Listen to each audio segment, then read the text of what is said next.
जालन्यात दिव्यांगांचे जिल्हाधिकारी कार्यालयात ठिय्या आंदोलन। विविध मागण्यांसाठी जालन्यात दिव्यांग आक्रमक झालेले दिव्यांगांचे थेट जिल्हाधिकारी कार्यालयाच्या दालनात ठिय्या। दिव्यांग बांधवांची जिल्हाधिकारी कार्यालयात जोरदार घोषणाबाजी। आज दिनांक 9 डिसेंबर रोजी दुपारी 12 वाजलेच्या दरम्यान जालन्यात दिव्यांगांचे जिल्हाधिकारी कार्यालयाच्या दालनात ठिय्या आंदोलन सुरू आहे। अलिमको कंपनीकडून दिव्यांगांना इलेक्ट्रिक सायकल उपलब्ध करून द्यावी यांसह दिव्यांगांना प्रति महिना 6000 रुपये मानधन सुरू करावं यांसह विविध मागण्यांसाठी दिव्यांगांचं जालना जिल्हाधिकारी कार्यालयाच्या दालनात ठिय्या आंदोलन सुरू असून जोपर्यंत मागण्या मान्य होत नाही तोपर्यंत आंदोलन सुरू राहणार असल्याचा इशारा यावेळी जिल्हाध्यक्ष मोहन मुंडे यांनी सांगितलाय। यावेळी प्रहारचे जिल्हाध्यक्ष मोहन मुंडे, भारत राठोड, शिकूर सर्वर बेग, विष्णू लांढे, अरुण जंजाळ, एकनाथ शिंदे, विलास कांबळे, अशोक बरकासे, अनिल महापुरे, अनिरुद्ध मस्के, दिलीप सोनवणे, उमेश धाईत यांसह दिव्यांग बांधव मोठ्या संख्येने उपस्थित होते।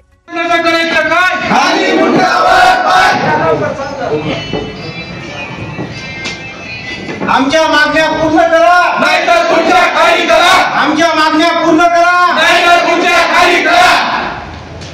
अरे या प्रशासनाच्या नावाने अरे या प्रशासनाच्या नावाने अरे या प्रशासनाच्या नावाने आणि दिव्यांगांना न्याय देत नसल्याच्या जिल्हाधिकारी नावाने आंदोलन करत आहात। हे आंदोलन काय तुमची प्रमुख मागणी आहे आणि तुम्ही हे आंदोलन कधीपासून करता? आम्ही गेल्या 2 वर्षापासून असे अनेक आंदोलन केले आणि अनेक कलेक्टर आले आणि बदलूनही गेले आणि आम्हाला या कलेक्टर लोकांनी फक्त आश्वासन दिले आणि 200 चौरस फूटची जी जागा आहे शासनाच्या नियमाप्रमाणे या नियमाचं त्यांनी उल्लंघन अनेक वेळेस केलं। कारण की आम्हाला सांगितलं की तुम्ही 200 चौरस फूटच्या जागेवरती तुमचा दिव्यांगाला बसण्या उठण्यासाठी तुम्ही गाळा करू शकता, म्हणजे 10x30चा।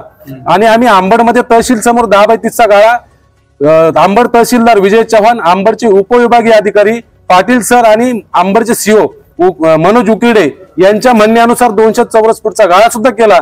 आम्हाला कुठली नोटीस न देता या लोकांनी गाळा पाडून टाकला आणि त्यानंतर आंबडमध्ये आमची दुसरी मागणी आहे की आंबडमध्ये जे आमचे आमदार आहेत त्यांच्या समितीची गठीत केली होती संजय गांधी निराधार समिती, त्या समितीमध्ये मतदान मिळवण्यासाठी 70% बोगस लोक निवड केलेली आहे। म्हणजे आधार कार्ड एडिट करून जे 40 वर्षाचे लोक आहेत 40-45 वर्ष अशा लोकांना सुद्धा पगारी लावले आहेत।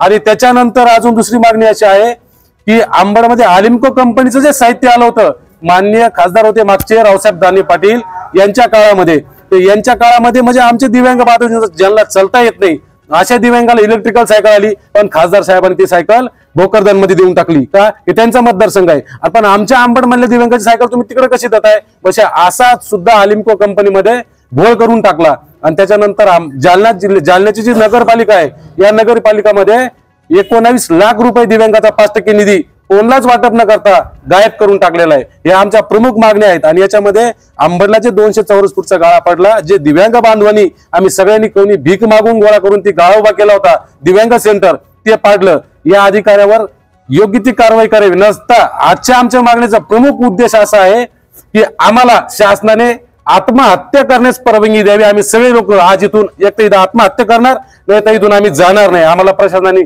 उचलावं, मारावं, काय करायचं करावं, आमचं जीवन इथं संपलेलं आहे।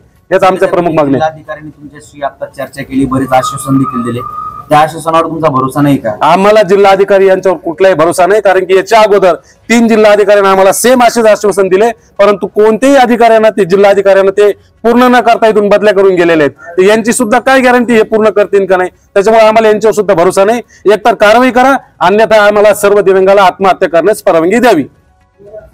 काय नाव? माझं नाव मोहन शेषराव मुंडे, मी प्रहार दिव्यांग क्रांती संघटनेचा जालना जिल्हा अध्यक्ष।